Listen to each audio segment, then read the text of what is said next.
ખબર પડી જાય. અને પછી ગયા અવધૂત બની.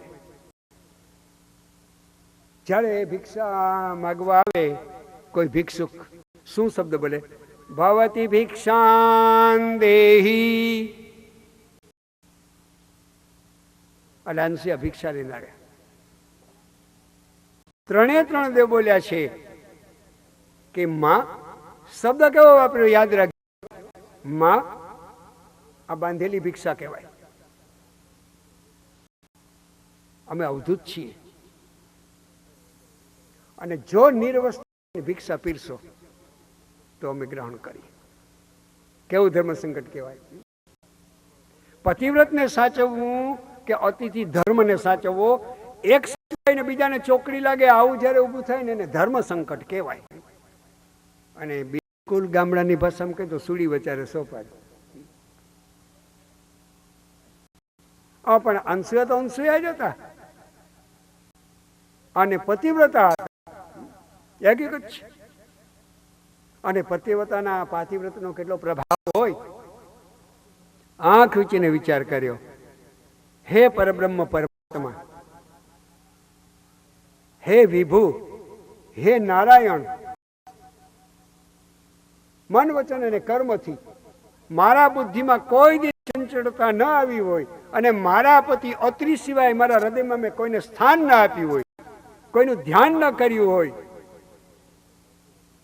તો હે પ્રભુ, હાથમાં જલ લઈને બોલ્યા કે આ ત્રણેય બાલક બની જાઓ. આમ કઈ જલ છાડ્યું, કૃષ્ણ કનૈયા લાલ કી, બાળક બનાવી દીધા. અને બાળકની આગળ માં ગમે પરિસ્થિતિમાં જાય એમાં ધર્મના કઈ મર્યાદાનો લોપ થાય? બાળક એ તો બાળક જ છે. He is innocent. બાળક જેટલું કોઈ પણ માનવ જીવનમાં નિર્દોષ નથી હોતું. એટલે તો દત્તાત્રેય મહારાજ એક નાનકડા બાળકને ગુરુ માન્યા. 24 ગ્રુપમાં બાળક દત્તાત્રેયના ગુરુ છે. એક જગ્યાએ ભિક્ષામાં નીકળ્યા તો જોયું અને ફૈબા મેણા મારતા હતા. હાલે તારી માં જેવો થયો. માસી આવીને મેણા મારતા હતા. હાલે તારા બાપ જેવો થયો. પણ બાળકને કયું જ્ઞાન હોય ને હસતો હતો. આટલા નિર્દોષ થાય ને ભગવાન મળે. દત્તાત્રેય વંદન કર્યા, તું મારા ગુરુ છે. આ છે દત્ત મહારાજનું ચરિત્ર. એનું વર્ણન કરીએ તો 3 કલાકની કથા આવી જાય. કથા એ તો કથા જ છે. એ પૂરી કરીને પાર કરવા માટે નથી, પણ એમાં ડૂબી જવા માટે છે. બહુ આનંદ આવ્યો. અને ત્રણેયને બાળક બનાવ્યા અને ખોડાવીને ભોજન કરાવે અને રમાડે છે, સ્તનપાન કરાવે છે. ત્રણેય માટે ઝૂલા લઈને ત્રણેયને ઝૂલામાં દોરી ખેંચીને ઝૂલાવે છે. આ બાજુ સમય પછી સમય નીકળવા લાગ્યો. દિવસો ગયા, મહિનાઓ ગયા, વર્ષ થવા લાગ્યા. સાવિત્રીએ વિચાર કર્યો ક્યાં ખોવાઈ ગયા, દેખાતા જ નથી. લક્ષ્મીએ વિચાર કર્યો ક્યાં ખોવાઈ ગયા, દેખાતા નથી. અને ભવાનીએ વિચાર કર્યો ક્યાં દેખાતા નથી. એવામાં શ્રીમદ નારાયણ નારાયણ નારાયણ કરતા કરતા નારદજી પૂગી ગયા. નારદના નામ પ્રમાણે ગુણ છે. નારદનો અર્થ શું થાય?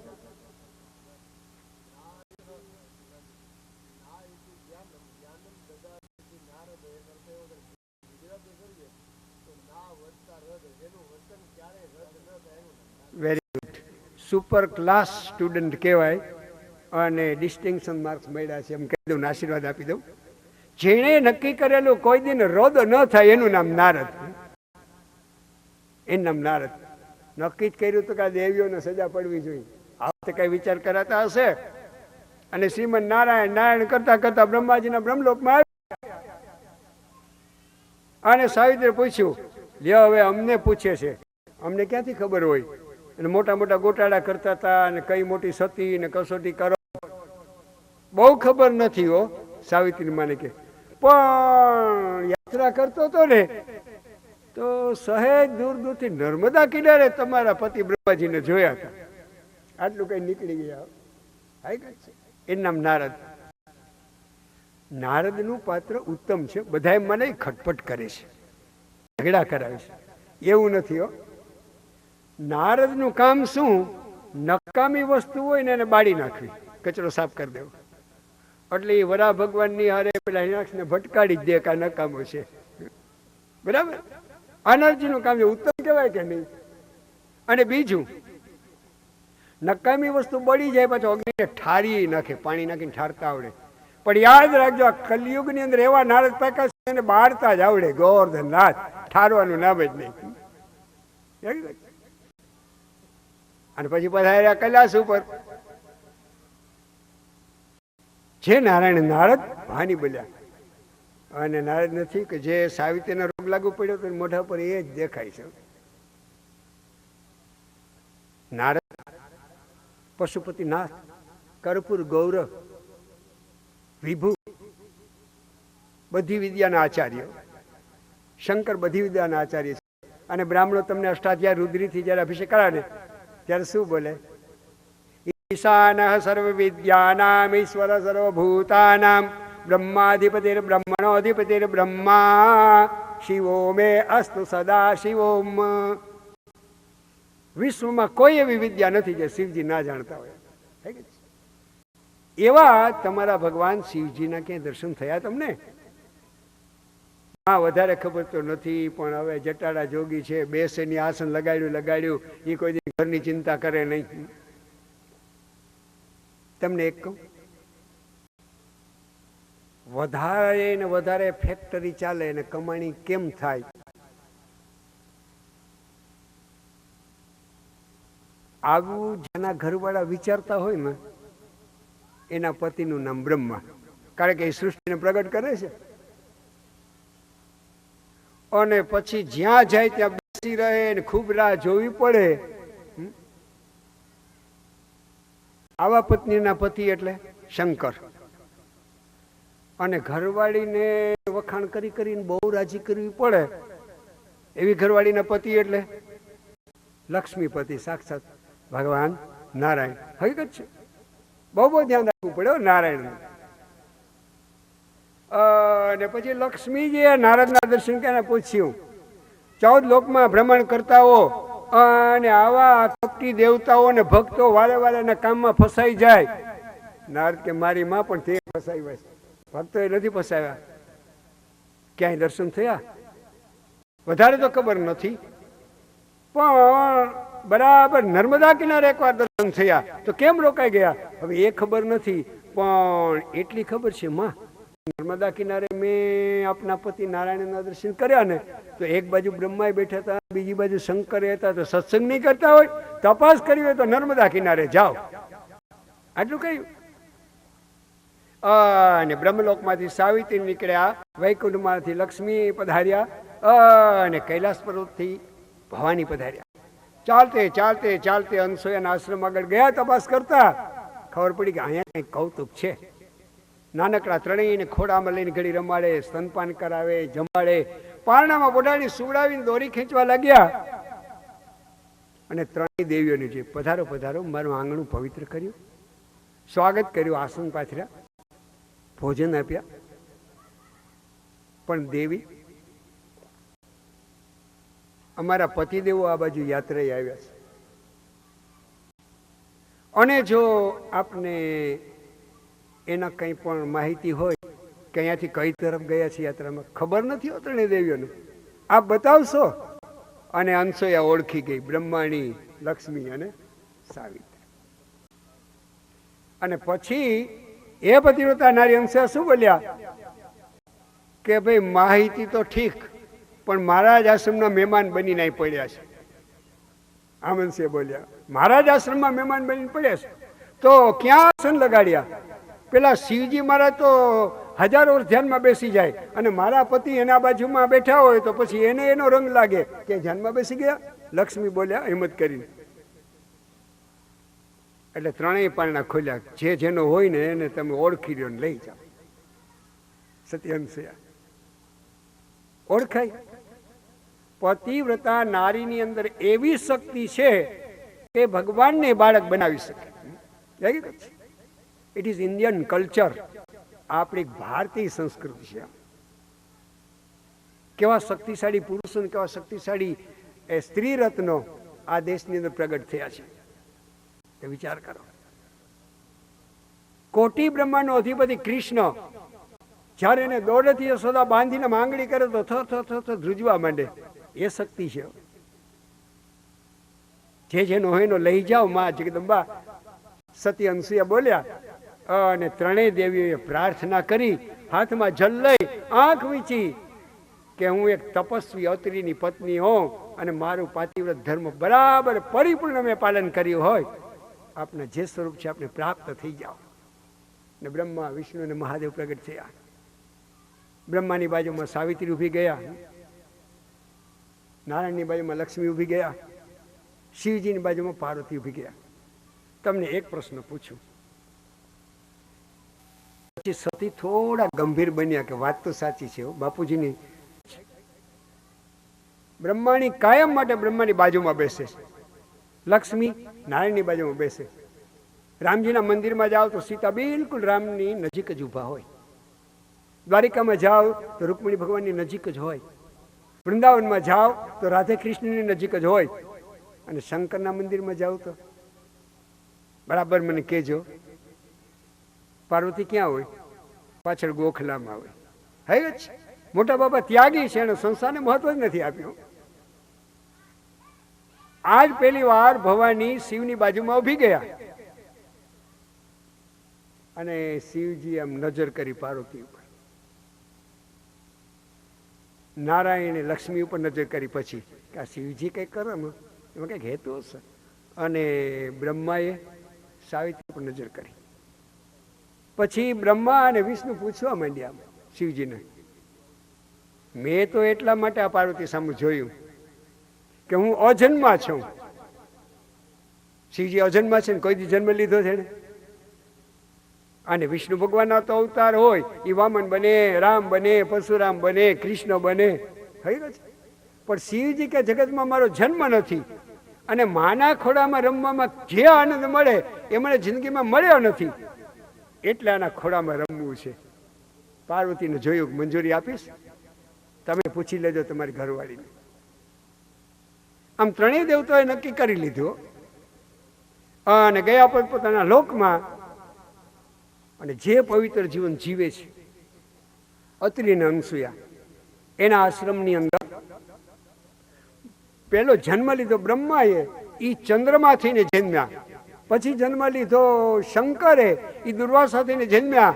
અને પછી ભગવાન વિષ્ણુની હારે બે જોડાયા અને જન્મ લીધો એ સાક્ષાત ગુરુદેવ દત્તાત્રેય મહારાજ કી.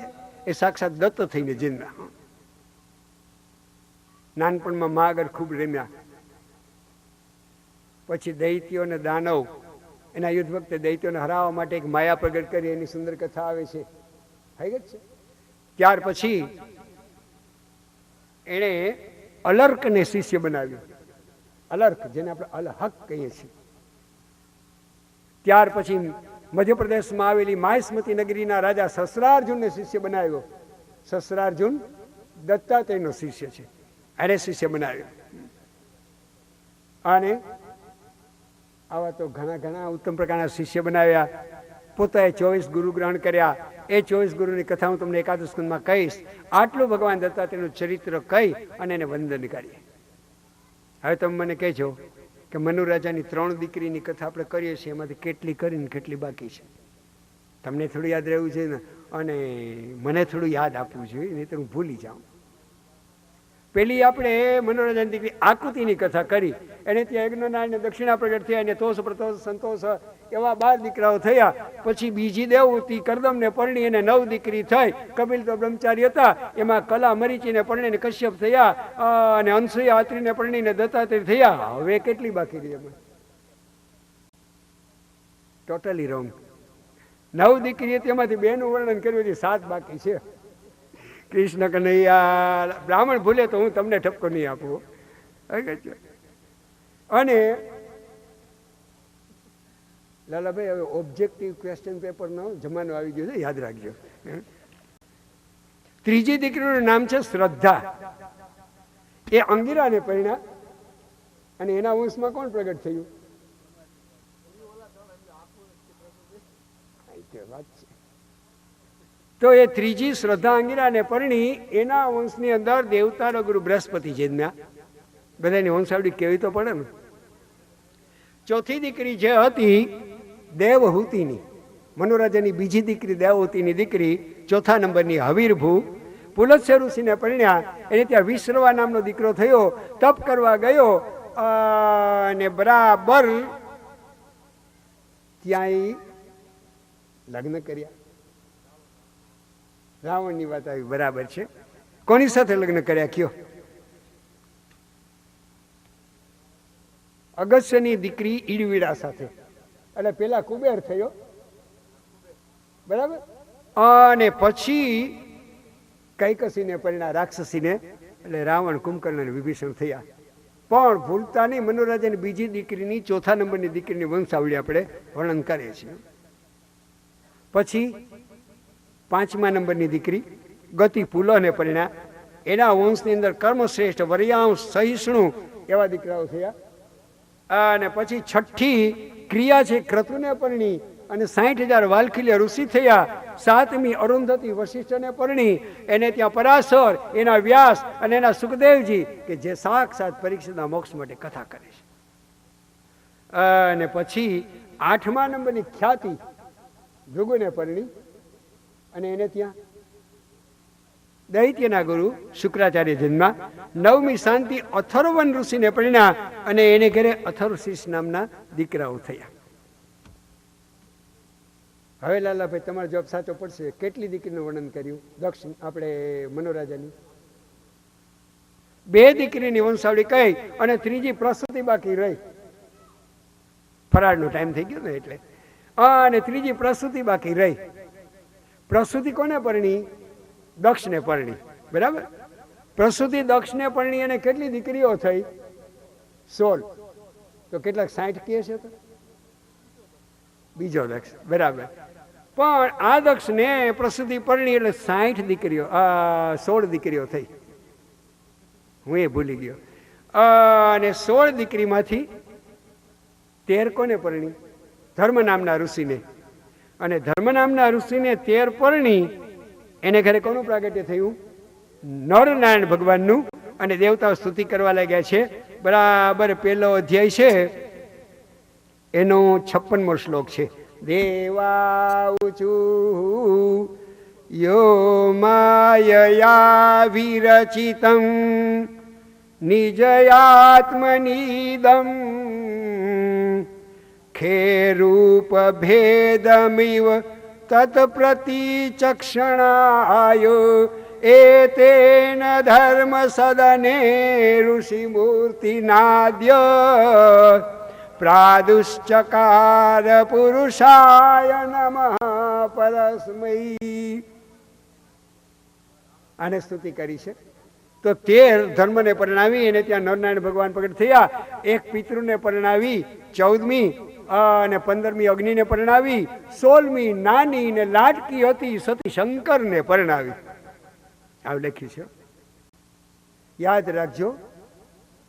આજે આપણે થોડા મોડા સભામાં આવ્યા છીએ. લાઇટે ગડબડ કરી છે એટલે મનમાં પાકો સંકલ્પ કરીને બેસજો. એક્ઝેક્ટ 12:30 12 વાગ્યા સુધી આપણે બેસવાનું છે. ધીરજપૂર્વક. 1 વગાડી દઉં. 12:10 થઈ. કૃષ્ણ કનૈયા લાલ કી. અને નાનકડી 16મી સતી શંકરને પરણાવી. વિદુર કે એને ત્યાં શું સંતાન થયું? કે ભાઈ એ જ મોટી એક કથા છે, એને ત્યાં કંઈ સંતાન થયું નહીં. તો એનું શું કારણ અમને સંભળાવશો? શ્રવણ કરો વિદુર. મૈત્રેય વિદુરને કહે છે કે સતી શંકરને પરિણ્યા. સતી શંકરને પરિણ્યા અને આમ મનુરાજાના વંશથી આ વિસ્તાર વધવા લાગ્યો. પક્ષીની સૃષ્ટિ વધી, પશુઓની સૃષ્ટિ વધી, દૈત્યની સૃષ્ટિ વધી, દેવની સૃષ્ટિ વધી, માનવની સૃષ્ટિ વધી અને આ વૃક્ષોની સૃષ્ટિ વધી. બધા ઉપર એકલા બ્રહ્મા દેખરેખ રાખી શકે? 5 વર્ષે ઇલેક્શન આવે, ચૂંટણી થાય અને બધા ચૂંટાય, એમાંથી એક જ વડોપ્રધાન કે મુખ્ય પ્રધાન ચૂંટી દે તો બધાને ધ્યાન રાખી શકે? પણ પ્રધાનમંડળ તો જય એમ હકીકત છે. એમ બ્રહ્માએ 12 બ્રાહ્મણોને બોલાવ્યા, 12 પ્રજાપતિઓને, અને એને જુદી જુદી જુદી જવાબદારી આપી. કોઈને કે તારે પક્ષીની સૃષ્ટિ પર દેખરેખ રાખવી, કોઈને પશુની સૃષ્ટિ, કોઈને વનસ્પતિની સૃષ્ટિ. પછી એ 12 ઉપર એક ઉપરી નિમો વડોપ્રધાન દક્ષને, અને દક્ષને વડાપ્રધાનનું એની પદવી મળી, વડાપ્રધાનની પદવી મળી. આવડું મોટું પદ મળે તો રામાયણની અંદર લક્ષ્મણ રામને કહે છે કે આ ભરત સેના લઈને આવે છે, મને લાગે છે ભરતને રાજમદ ચડ્યો છે. અધિકાર મદ મહાભારતમાં કીધું છે. એક અધિકાર મદ, બીજો યૌવન મદ, અને ત્રીજો ધન મદ. 3 મદ છે. આજ જુનાગઢ અને અહીંયા આપણે આવવું હોય ને ભવનાથ તળેટીમાં, ત્યારે ગિરનાર દરવાજાની બહાર નીકળે ને મહેરામદાસજી મહારાજનો આશ્રમ આવે. એમાં એક સંન્યાસી મહારાજ કથા કરતા હતા, હું સાંભળતો હતો. ભાઈ બેઠાનું મને યાદ આવે. એટલો જ નાનો અને એવો જ હતો, અને સંન્યાસી મહારાજની કથા સાંભળવા ગયો હતો. હિન્દીમાં કથા કરતા હતા અને બોલતા હતા કે સુનો મેરે પ્યારે શ્રોતાઓ, બહુ મધुर भाषा थी. किसी को सत्ता मिल जाती है, क्या होता है?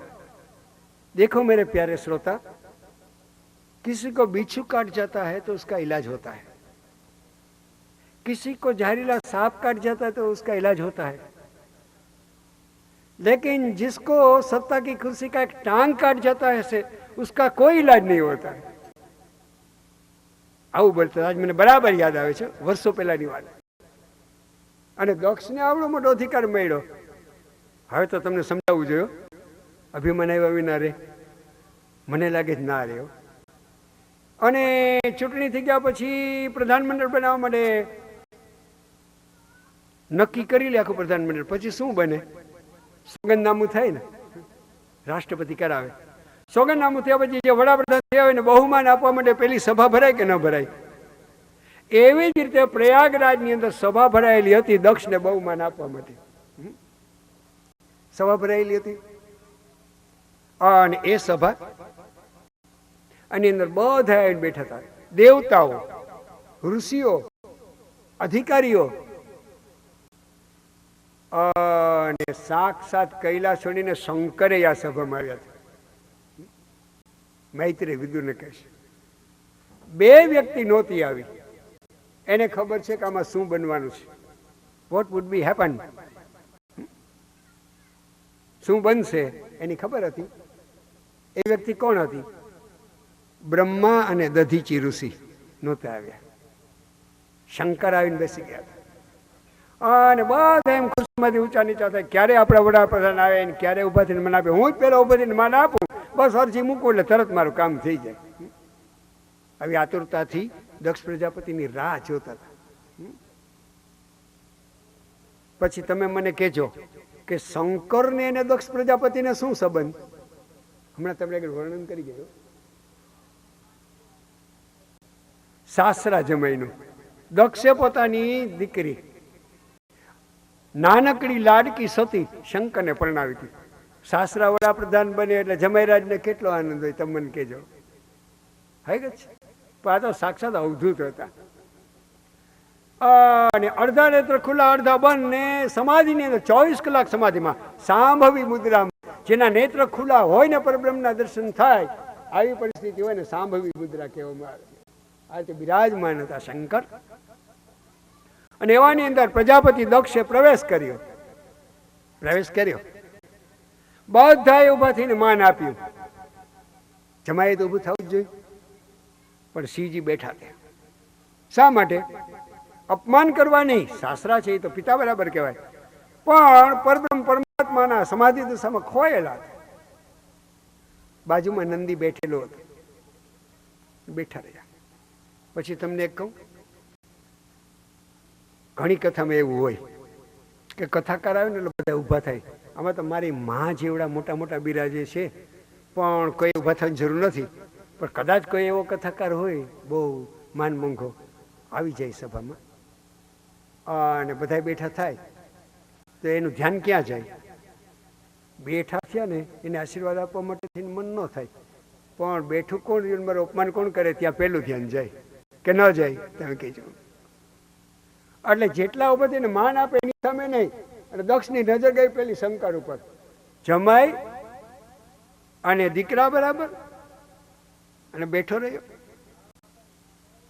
બહુ ગુસ્સો આવી ગયો. અને પછી જેટલા ઉભા થયા હતા એને આમ હાથ કર્યો, બેસી જાઓ. બેસી ગયા. બધાને કહ્યું આમ નજર કરો. શંકર બતાવ્યા. પહેલો કોઈ નબળો શબ્દ દક્ષે શંકર માટે કાઢ્યો હોય તો શું બોલ્યો? છે આને અક્કલ. આમ વાત કર્યું. આવો શબ્દ બોલે, છે આને અક્કલ. બીજું, કોઈ દિન ક્યાંય કૈલાસના ટેકરા છોડીને જાહેર સભામાં ગયો હોય તો ખબર પડે ને કે ક્યાં કેવું વર્તન કરાય. જાવું બોલ્યો. એટલું બોલીને અટકી જાય ને તોય વાંધો નહીં. પણ પછી દીકરીને યાદ કરી, મારી રાકડી સતી અને આવા જમાઈ કોણ પસંદ કરનારને દીકરી કોણ આપે? આ તો બ્રહ્માએ આગ્રહ કર્યો એટલે મારી દીકરી રાકડી સતિયાને પરણાવી. આવું દક્ષ બોલી. આવું કહેવાય? પેલા જેટલું નક્કી કરવું હોય ને એટલું કરી લેવાય, પણ આપ્યા પછી એ કોડીનો હોય ને તો એ કરોડ રૂપિયાનું કહેવાય. એ રાંખ ન કહેવાય, રતન કહેવાય. આને દીકરી કોણ આપે? બ્રહ્માએ ભલામણ કરી એટલે દીકરી આપી. આગળ કેવા લાગ્યો દક્ષ કે વાળ ખુલ્લા મૂકી અને સતત સંકીર્તન કર્યા કરે. જાહેરમાં કોઈથી શરમાય નહીં. સ્મશાનમાં પડ્યો રહે. તાજા તાજા બળેલા મરદાની ભસ્મ લગાડે અને ખોપરીઓની માળા પહેરે. વાઘનું ને હાથીનું ચામડું વીટે. કૈલાસ ઉપર એક બંગલોય નથી, રહેવા માટે મેલેય નથી. અરે શું ખવાય ને શું ન ખવાય એનોય વિવેક નથી, તો આંકડો ને ધતુરો જ ચાવતો રહેશે. આવું દક્ષ બોલી ગયો. અરે શું પીવાય ને ન પીવાય આનું જ્ઞાન નથી, અને સ્વાર્થી દેવતાએ પેલું ઝેર આપ્યું તો ગટગટ આવી ગયો. આવું બોલી ગયા.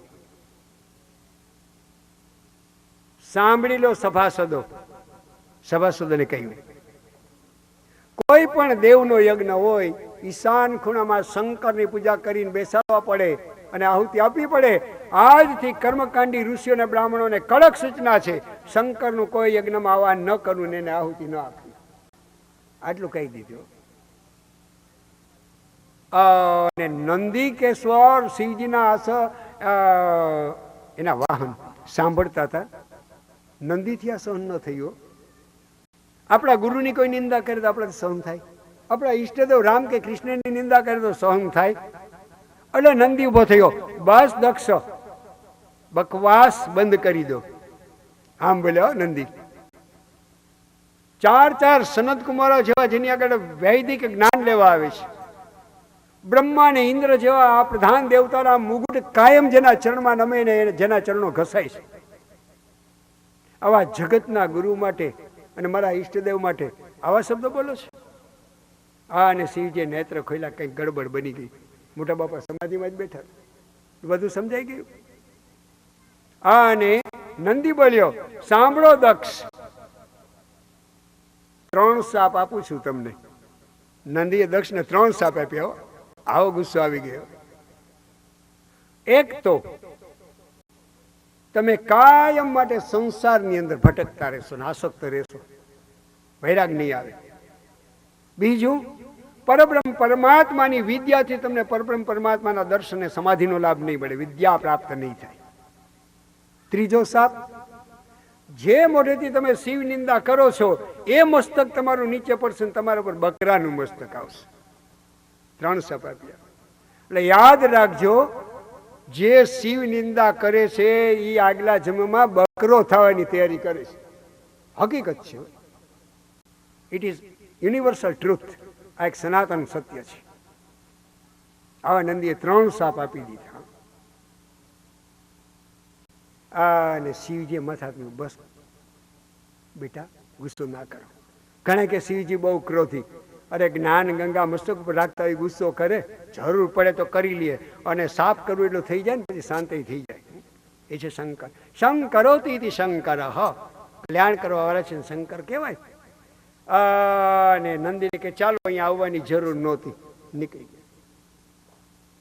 હવે ભાઈઓ તરફ નહીં, બહેનો તરફ જોઈને એક પ્રશ્ન પૂછ્યો કે સસરાએ જમાઈનું આટલું અપમાન કર્યું હોય ને જમાઈ ઘરે આવે તો શું થાય? તમે મને કહેજો. ઘરવાળીના ભૂંડા ભાગ ને કેટલા કેટલા મેણા મારી દે મને કહેજો. પણ ભાગવતમાં કથા આવે છે કે એ ઝેરને શિવજી હૃદયમાં ઉતારી ગયા અને રાખડી સતી આગળ કોઈ બનેલી ઘટનાની વાત ન કરી. એનું નામ પતિ કહેવાય. પાતિ ઇતિ પતિ હિ, જે પાલન કરે એનું નામ પતિ કહેવાય. બિચારી રાખડી સતીનો તો કઈ દોષ નથી, અને વાત કરું તો એને કેટલું દુઃખ થાય, અંદર ને અંદર ઉતારી ગયા. બસ સનત કુમારો આવ્યા અને એને બ્રહ્મ વિદ્યા ભણાવવા માંડ્યા. આ બાજુ નારદજીને ગમ્યું નહીં, નારદને ન ગમ્યું. અરે શ્રીમાન નારાયણ નારાયણ નારાયણ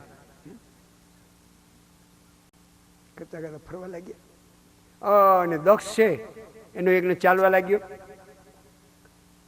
યજ્ઞ કરતે કરતે કરતે કરતે કરતે દક્ષના યજ્ઞની કથા સુંદર છે. યજ્ઞની શરૂઆત કરી એટલે દક્ષે કેટલી જગ્યાએ કંકોત્રી લખી. શિવજી ઉભા ન થયા અને અપમાન કર્યું. દક્ષને રાતે ઊંઘ નથી આવતી. તમને એક કહું, માથે વાળ જેટલું કરજ હોય ને એને રાતે ઊંઘ ના આવે. અને બીજું, પોતા કરતા બળવાન સાથે વૈર કર્યું હોય ને એને રાતે ઊંઘ ના આવે. યાદ રાખજો, દક્ષને ઊંઘ નથી આવતી. આ શંકરે અપમાન કર્યું. જાહેરમાં એકવાર હું એનું અપમાન ન કરું ત્યાં સુધી સુખ ચેનથી સુઈશ નહીં. એટલે એક યજ્ઞનું આયોજન કર્યું. દેવતાઓને કંકોત્રી લખીને મોકલી, ધરતી પર મોટા મોટા રાજાઓને મોકલી, દિક્પાલ ને લોકપાલના સ્થાનમાં કંકોત્રીઓ મોકલી. પણ શંકરનું અપમાન કરવા માટે જમાઈ થાય તો એ કૈલાસ ઉપર કંકોત્રી ના મોકલે. પછી શિવજી ધ્યાનમાં બેઠેલા હતા. સતી એના પૂજન માટે પુષ્પ વીણતા હતા વાટિકામાંથી. અને દેવાંગનાઓ વિમાનમાં બેસી બેસી બેસીને દક્ષના યજ્ઞમાં જતા હતા. વ્યાસજીએ લખ્યું છે અને મૈત્રી વિદુને સંભળાવે છે. સત્યુવાચ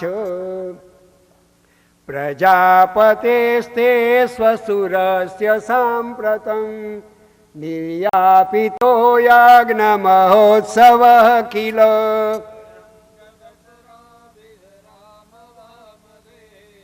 યદ્યર્થિનાઈ વિબુધા વ્રજંતી. સતી રાહ જુએ છે ક્યારે મારા પતિદેવ સમાધિમાંથી જાગે, એની રાહ જુએ. આ બાજુ કૈલાસ ઉપરથી વિમાનમાં બેસી બેસી અને દેવાંગનાઓ એ દક્ષના યજ્ઞમાં જાય છે. એમાં કેટલીક દેવાંગનાઓ છે એનું ધ્યાન પડ્યું.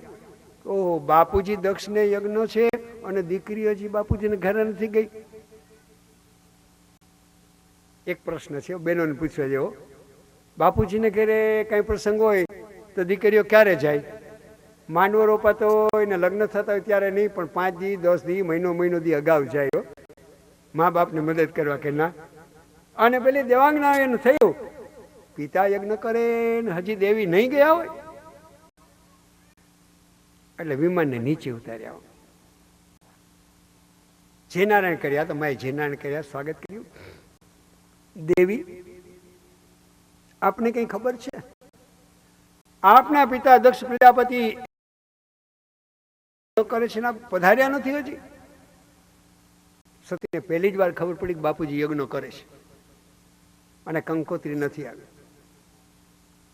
હવે તમને પૂછું કે સ્ત્રી પતિના પક્ષમાં આવે કે પિતાના પક્ષમાં જાય? તમે કહેજો. હકીકત છે. હીરામાએ મને કહી દીધું પણ જાહેરમાં કહેવાય એવું નથી. કૃષ્ણ કનૈયા લાલ કી. પણ સતીએ વિચાર્યું કે હા, મારા બાપુજી આવી ભૂલ કરે, પિતાના પક્ષમાં જાય ને કંકોત્રી તો મોકલી જશો, રસ્તામાં કંઈક ગડબડ થયું હોય. ઘણી વાર પોસ્ટમાં પણ નથી ટપાલ પહોંચતી ને, આવું વિચારવા માંડ્યા સતી. પણ શંકર ક્યારે જાગે ને એને વાત કરું ક્યારે બાપુજીના યજ્ઞમાં જાઉં. પણ દેવાંગનાને શું કહ્યું? ઘરની પ્રતિષ્ઠાને તો મુઠ્ઠીમાં સાચવવી જોઈએ ને, કે હા દેવાંગનાઓ મારા પિતા યજ્ઞ કરે છે, મને ખબર છે. કંકોત્રી આવી કે નહીં એ ના કીધો, મને ખબર છે. પણ પશુપતિનાથ ભગવાન શંકર જાગે ત્યારે એની આજ્ઞા લઈને જવાય ને. દેવાંગનાનું મન માની ગયું, વિમાનમાં બેસી નીકળી ગયા. પણ અંદરથી એક અગ્નિ પ્રગટ થયો, ક્યારે પતિદેવ જાગે ને ક્યારે વાત કરું, ક્યારે બાપુજીને ઘરે જાઉં. આવું થયું. પુષ્કળ પુષ્પોને વીણા છે, ગજરા બનાવ્યા. એવામાં શિવજી મહારાજે જે વક્ષસ્થળમાં પ્રાણવાયુ એકત્રિત કર્યો હતો, પ્રાણ છોડ્યો અને સમાધિમાંથી જાગૃત થયા. એટલે ચરણોમાં પુષ્પ મૂક્યા, ગજરા પહેરાવ્યા, વારે વારે ફૂલ માથે પધરાવે, વારે વારે વંદન કરે. સતી વારે વારે વંદન કરવા લાગ્યા. કોઈ પણ વ્યક્તિ આપણને વધારે ને વધારે માન આપે એટલે સમજી જ લેવું કે એની પાછળ કંઈક સ્વાર્થ છે. હકીકત છે. અને એમાંય ઘરવાળાને ઘરવાળી વધારે માન આપે ને ત્યારે તો નક્કી કંઈક ખર્ચો કરવાનો જ હોય. હકીકત છે.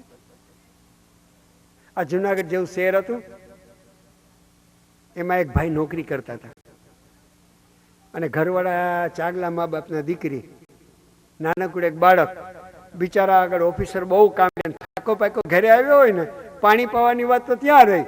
જુઓ તમારે ગરમા ગરમ રોટલી જોઈ અને આવા બધા ટેવ, અને આ અમને રોટલી ન કરવા દે, લ્યો દોરી લઈ લ્યો તમારા માટે રોટલી બનાવું. કાયમ આવું સાંભળવા મળતું હોય. અને એ ધણી કોક દી ઘેરે જાય અને ફ્રીજમાંથી ઠંડો ગ્લાસ ટેબલ ઉપર આવી જાય તો વર્તન જુદું લાગે કે ના? એવું શંકર ને સતીનું વર્તન થોડું વિશેષ લાગ્યું. તો યાદ રાખજો,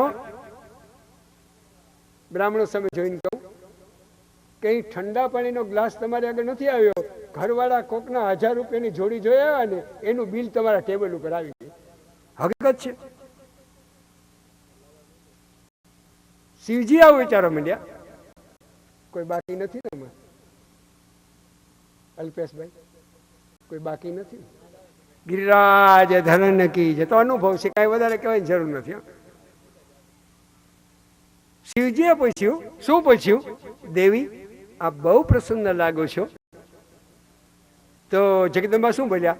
પ્રજાપતે સ્વસુરસ્ય સાંપ્રતમ નિર્યાપિતો યજ્ઞ મહોત્સવ કિલ.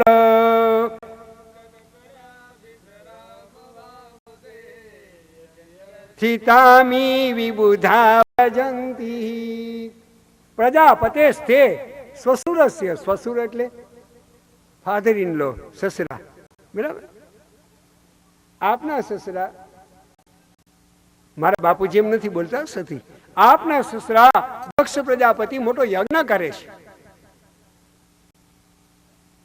હજી સતી આટલું જ બોલ્યા તો શિવજીએ શું જવાબ આપ્યો? જો સાંભળવા જેવો છે, એવો જવાબ આપ્યો. આપના સસરા દક્ષ પ્રજાપતિ મોટો યજ્ઞ કરે છે. હા દેવી, શિવ બોલ્યા, આ તો સંસાર છે. કોઈને ઘરે યજ્ઞ હોય, કોઈને ઘરે લગ્ન હોય, અને કોઈને ઘરે દોણીમાં અગ્નિ લઈને રામ બોલો રામ ને છેલ્લી સવારી નીકળી હોય. એટલે કાપે તે લોહી ના નીકળે ને સતી ઠંડા થઈ ગયા. પ્રજાપતે સ્તે સસુરસ્ય સાંપ્રતમ.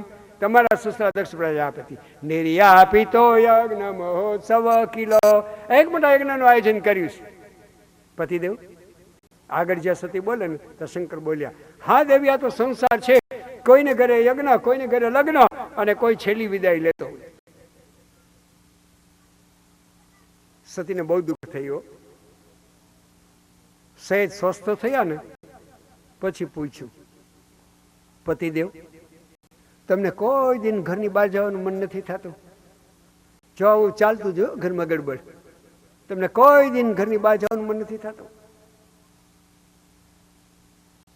મારા પિતા દક્ષ પ્રજાપતિ આવડો મોટો યજ્ઞ કરે, અને તમને એમ નથી થતું કે આપણે ત્યાં જવું જોઈએ? પતિદેવ માઠું ન લાગે તો એક વાત કરું, શંકરને થયું જેટલી વેદના છે એટલી ભલે ઠાલવી નાખે. માઠું ન લાગે તો એક વાત કરું પતિદેવ. શિવ કે કહો દેવી. એટલે શું બોલ્યા શિવજી મહારાજ? એની સામે સતી, મહારાજ તમારી અંદર બધું જ્ઞાન છે પણ એક વ્યવહારિક જ્ઞાન નથી. આમ શા માટે બોલ્યા? બધું જ્ઞાન છે પણ એક વ્યવહારિક જ્ઞાન નથી. જો આમ પ્રસંગમાં આપણે કોઈને ઘરે નહીં જઈએ તો આપણે ઘરે કોણ આવશે? સતી આવી વાત કરી, આ વ્યવહારિક જ્ઞાન નથી. તો શિવજી એ તો બધાથી વધારે સારું, બેસીને રામ રામ કરવાની વધારે મજા. બાકી આમ આવીએ ને જાય. એક વાત સતી તમે સમજી લો કે જગતમાં બહુ ભટકવાથી ભગવાન મળતો નથી. આ શંકર બોલ્યા. સતી બોલ્યા કે બધું જ્ઞાન છે, વ્યવહારિક જ્ઞાન નથી, કોઈને ઘરે નહીં જાય પ્રસંગમાં તો કોણ આવશે? શિવ કે ભટકવાની જરૂર નથી, ઘરમાં બેસીને રામ રામ કર. પછી સતી આગળ બોલ્યા કે પતિદેવ, તમને કોઈ દિન પ્રસંગમાં જઈને કોઈ સગાને મળવાનું મન નથી થતું? આવો સતીએ પ્રશ્ન કર્યો. શિવજીએ શું જવાબ આપ્યો? દેવી આંખ વીચીને સમાધિમાં બેસું ને એટલે સગા તો ઠીક, પણ આ વિશ્વમાં નારાયણે જેટલા જીવડા પ્રગટ કર્યા બધાને એકી સાથે સમાધિમાં મળી લો.